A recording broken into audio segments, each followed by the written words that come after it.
Find our best discounts on car insurance online. Go to the AA.ie. Scattered showers tonight, mainly in the west and northwest. Lowest temperatures of 2 to 5 degrees. And now you're up to date on News Talk. The Newsround on Off the Ball. With Gillette, we don't just play the game, we change it. Gillette, made of what matters. This is News Talk. All right, good evening. You're very welcome along to this Wednesday's Off the Ball. Neil Treacy with you this evening until 10 o'clock on an evening with 6 Premier League games. And we'll be keeping you right up to date on those throughout the evening. 3 of those already into the second half.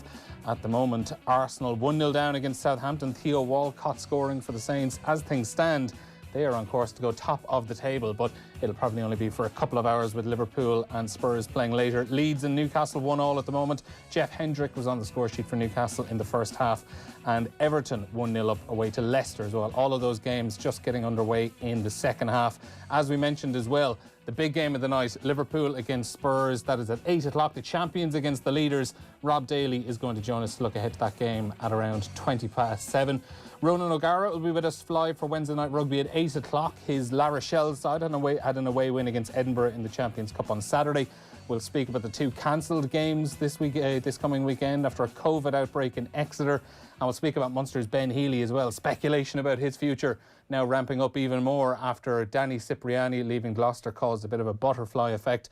We'll also have a special preview panel in association with Lidl for this Sunday's All-Ireland Ladies Football Championship final between Dublin and Cork. That's coming up just after 8:30. Aisling O'Reilly was joined by Mayo's Sarah Rowe, Cavan's Aisling Sheridan and Aisling Maloney of Tipperary.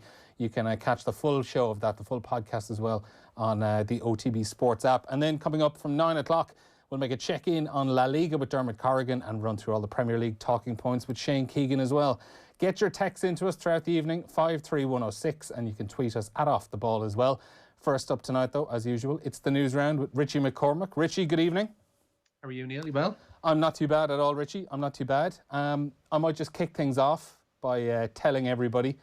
So this Friday in Off the Ball and News Talk, we're all going to be dressing up in support of the Irish Cancer Society, and we're asking you to wear to care to help raise vital funds for cancer patients and their families. Whether you wear a cringy Christmas jumper or a small Santa hat, all we ask is that you dress up and, most importantly, donate as well. The Irish Cancer Society has had many of their fundraising initiatives in 2020 cancelled, as so many people have as well, due to COVID. So any and all donations will be much needed and appreciated. So that's Wear to Care this Friday, December 18th. All proceeds will be going to the Irish Cancer Society. So dress up in your Christmas gear and donate. Search for Wear to Care on justgiving.com and you'll find links to donate. You can also get involved via text to donate €4 at any point. As of right now, text WEAR, that's WEAR, to 50300. That's 50300. Text costs €4 and the Irish Cancer Society will receive a minimum of €3.60 from that. I don't have a Christmas jumper, Richie, but I do have, I might just move my laptop ever so slightly there. I have a Festivus jumper. Yes, well, that's better. Yeah. In so many ways, that's better because, you know, you've got the rather more austere and simplified aluminum pole instead of the Christmas tree taking all that room up in the corner. You get the wonderful airing of grievances out of the way pretty early in the day as well, which, you know, for Christmas usually has to wait until people are maybe 2 or 3 drinks deep into the evening before the airing of grievances can be fully aired. But this gets them out there in the open. Festivus is indeed a festival for the rest of us, Neil. It is. And I've had this jumper for a few years. It is the first time I've ever worn it on a day other than the 23rd of December as well. I will just point that out. People need to know I'm true to the cause, December, yeah. And it's only for a big cause that I've actually brought this out of the closet today. Dude, I'll tell you, the wonder of Lockdown 2 Electric Boogaloo has been the fact that I've been going through the entirety of Seinfeld in my spare moments in the evening. So I think we're up to season 7 now, after going through pretty much everything over the last few weeks. And it's just been a joy to revisit. That is a show in 3/4. I find season 5 onwards, it just gets a whole new lease of life. Yeah, anything involving George Costanza and the Yankees is just stunning. I've just seen the one today where they mistook him for being dead because his car had been parked outside for so long outside of Yankee Stadium, and George Steinbrenner had gone and hired his replacement. Meanwhile, Kramer has unsuccessfully partaken in an AIDS walk because he got beaten up for not wearing the ribbon. Woke culture and cancel culture was alive and well in the mid-90s, Neil. That episode, actually, like, that is, like, it's one I would have thought about a few years ago when the Poppy outrage was there. Like, that was seriously ahead of its time. It's all absolutely special. I don't think we could sit here forever. I feel we should probably have a half an hour to ourselves, Neil, to just pick through the bones of classic Seinfeld episodes and pick out our favourites, because there's just far too much to choose from, to be honest. Yeah, I wouldn't say no to that. So watch Seinfeld if you want, but most importantly, do donate to the Irish Cancer Society. Do both. Then literally everybody wins then. Exactly, yeah. So text WEAR, WEAR, to 50300. Text costs €4, as we say. The Irish Cancer Society will receive a minimum of €3.60 from that. And you can follow us on Friday for our Wear to Care initiative on Off the Ball and News Talk. So let's get into the news round, Richie. The news round on Off the Ball on News Talk is with thanks to Gillette. We don't just play the game, we change it. Gillette, made of what matters. You're going to start by bringing us some of the latest scores in the Premier League, Richie.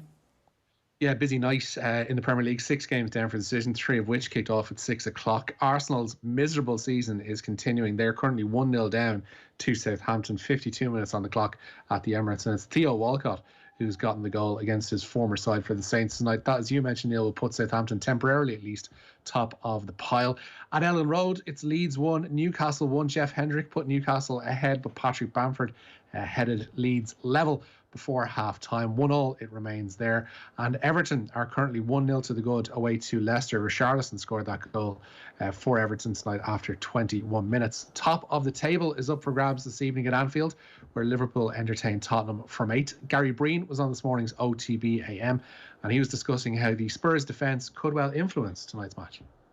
I think they're growing. I think they're becoming more and more a Mourinho-like team in that that those drop points early in the season. I don't think we'll see that many of that happening later on. Obviously, fatigue will play a part, but it will for the whole of the league, for the whole of football. But I do feel that Mourinho's Tottenham team are not able to be expansive and take teams on that way. They're not going to be. They're not going to be at the top of the league if they did that. But they found a way of playing with Højbjerg's been brilliant in midfield with Sissoko. And then obviously Ndombele gives you that physicality when he drops back to beef up that midfield, but that quality in terms of ball possession, travelling with it, and that skill showing why Tottenham plays so much money for him. But I think that back four, and I've said this to you guys before, when you look at it on paper, it doesn't seem that impressive individually, Tottenham's, in terms of Dyer at centre-half, but he's getting better and better. The two full-backs, great going forward. I'm not convinced defensively yet. As a collective, they have been so impressive, the best defensive record in the Premier League. But when you go to Anfield against Klopp's Liverpool team, that will be tested. Who do you give the credit to for the step up from Eric Dyer this season? I know at the start of the year he was like, I want to play this position, and I'm sure a lot of it has come from him. But I guess Jose deserves a lot of credit for that too. Well, listen, if you ask Mourinho, I'm sure he'll be saying that he is the one that has rejuvenated Dyer at centre-back. When he initially came in to Tottenham under Pochettino from Sporting Lisbon, I know he was young and he played at centre-half, and I felt, no, he's not capable of it. He doesn't have that mobility, doesn't see things early enough, and I liked him playing in that holding midfield role. But I think as the years have gone by, he's identified that he wants to play centre-half, and he's been so impressive. He's a leader, he's a communicator, and he's quicker than I thought, to be perfectly honest. But I think there's real challenges for him today. Those full-backs for Tottenham, if they get in those advanced areas and the quality that Liverpool have from those wide strikers attacking from out to in, will mean that he'll be squared up in positions he won't want to be against Salah, against Mane. So it's important that he does get those midfielders around him. And I think as a centre-half, he has real attributes, but I think his vulnerabilities are protected by the fact that Højbjerg sits in there, Sissoko sits in there and protects him so much. You have the team news, Richie. Just before you give us that, Arsenal have equalised against Southampton. Pierre-Emerick Aubameyang has scored on 51 minutes. So that is now Arsenal 1, Southampton 1. Yeah, the Liverpool team news is in, as is the Spurs. We'll start with the hosts tonight. Alisson starting in goal. Trent Alexander-Arnold, Reece Williams, Fabinho and Andy Robertson are across their back four. In midfield, captain Jordan Henderson, Jorginho Wijnaldum and Curtis Jones. And the front three is Mo Salah, Roberto Firmino and Sadio Mane. For Spurs, Hugo Lloris starts in goal. A back four, Serge Aurier, Toby Alderweireld, the aforementioned Eric Dyer and Ben Davies. It's Pierre-Emile Højbjerg and Moussa Sissoko in midfield, along with Giovanni Lo Celso, with Steven Bergwijn and Heung-min Son in support of Harry Kane. As I mentioned, an 8 o'clock start to that one. At the same time, West Ham could go as high as 5th with a victory at home to fellow Londoners Crystal Palace, while Fulham welcome Brighton to Craven Cottage. Now, next story. In the year we've had so much uncertainty, so much doubt, there's such a lovely feeling of warmth and familiarity about mid-December and Sam Allardyce getting the call to come in and do a firefighting job in the Premier League. He's back. Is that feeling of warmth a pint of wine, Neil, or a pint of gravy, perhaps? Who knows? Just gets you right in there, doesn't it? Right there, yeah. There's nothing more Christmassy than a pint of gravy. And after 2.5 years out of the game, Sam Allardyce is back in football management. He's taken over from Slaven Bilic, who was sacked as West Brom boss this morning. West Brom had only managed a 1-1 draw away to Manchester City last night, but Bilic has paid for a run that's seen the Baggies win just one game in the league. So that's spanning both the Championship and the Premier League since July. Allardyce takes the reins with the club second from bottom in the Premier League table. And for more consistency, he'll be assisted by his long-time number 2, the one and only Sammy Lee. I really love the idea of Sammy Lee just getting that phone call. He sees Sam, we're back in the game. Big Sam's number flashing up on his phone. And he knows what it is. He knows what it is straight away. It just shows. Like Steve O'Doyle has a piece up on the OTB Sports app / website, saying how essentially West Brom were right to sack Slaven Bilic because one win since July says everything you need to know about where that side are at the moment. They need a bit of a kick up the backside. But it speaks to the short-termism and the sheer lack of ideas that still exists in the Premier League, that Sam Allardyce is still a number that crops up on a chairman's Rolodex when he's in need of, as you say, a firefighting job, somebody to get them out of trouble. Like, he's been 2.5 years out of the game, and I don't think anything he did at Everton suggests that Sam Allardyce is still one of the premier thinkers in Premier League football. And it's a bizarre situation that we find ourselves near the year of our Lord 2021, and Sam Allardyce is still doing the same thing that he's always done, and that's try to get people out of trouble around Christmas time. The one worry from an Irish perspective is where Dara O'Shea will figure into all this, because we kind of have to look out for our own a little bit in these situations. And O'Shea was very much a pet project of Slaven Bilic over the course of the last 18 months. He'd come to the fore with some brilliant performances in the Championship in their 3-man defence. I'm not sure if Allardyce will want to continue with that system, whether he'll want to go with experience, whether Branislav Ivanovic will actually be his man, despite the fact that he hasn't shown anything near enough to form that would deserve that kind of place. But it'd worry for Dara O'Shea, it'd worry for Callum Robinson as well, as regards where they'll fit into the Sam Allardyce system, and whether their various areas and on the experience spectrum suit Mr. A, the man with the monogrammed shirts and the pints of whatever you're having yourself. But yeah, Sam is the man for West Brom. Beating Arsenal to the punch, it would seem West Brom did today. And even looking at the fixtures, like, regardless of whether or not Sam Allardyce was the right man, it does probably look as if that they had their mind probably made up on Slaven Bilic prior to last night's game, because obviously a 1-1 draw against Man City. But like, it isn't the easiest fixture list over the next few games for Allardyce. Starts home against Villa. I mean, that's perfectly capable of being a bounce back game, getting the new manager bounce. But after that, away to Liverpool, home against Leeds, and home against Arsenal. I can't wait for Big Sam against Marcelo Bielsa. Oh God, yeah, it's going to be interesting. They need to get points on the board. They actually need traction. They need a bit of grip to their wheels. And they're not too far off either. I know they're second last, but there's only haven't been beaten by 5s and 6s. Yeah, there's 6 points between themselves, and I think 13th to 14th. Yeah, the league is such a basket case this year anyway that you can feasibly see them getting out of trouble without having to put together necessarily 2 and 3 wins back to back at any stage this season. Allardyce's job will be to pick points off here and there and make sure that they just do enough to stay out of trouble. I think he's got an 18-month contract at the Hawthorns. Whether or not he'll see that through is another story entirely. It would depend a lot, you'd imagine, on whether or not they survive this year. I would suspect that he can probably do enough to get them out of trouble. Such is the nature of especially the bottom half of the table this season, that anybody among a clutch of 8-9 teams, and we're already talking about that, could probably go down. But yeah, it's just the short-termism involved, the lack of want of I hate using management speak, but blue sky thinking in terms of getting somebody in to try and do a job there. It's just, there was a graph somebody put out, I think it was Duncan Alexander, who works for Opta, had this overlap that Sam Allardyce and Mark Hughes and Alan Pardew and all that have basically crisscrossed the same jobs between your West Broms, your Crystal Palaces, your whatever you're having yourself, your yo-yo clubs essentially over the course of the last 5-6 years. And that's only going to continue, one would seem.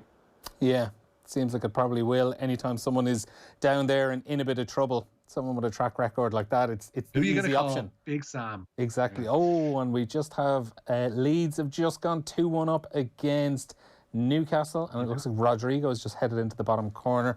So Leeds 2-1 up there at the moment. The other games still 1-1 between Arsenal and Southampton, and Everton still 1-0 up against Leicester. So Richie, rugby, Pool B, the Heineken Champions Cup, and it's kind of been thrown upside down. We don't really know what's going to be happening there now because there's a COVID outbreak and games cancelled. Games cancelled, and the EPCR are going to have a big say in essentially how this pool is going to turn out, and 3 Irish provinces have a hand in it, as we know. Exeter's game away to Toulouse this Sunday cancelled after a number of players and staff at the Premiership club tested positive for coronavirus.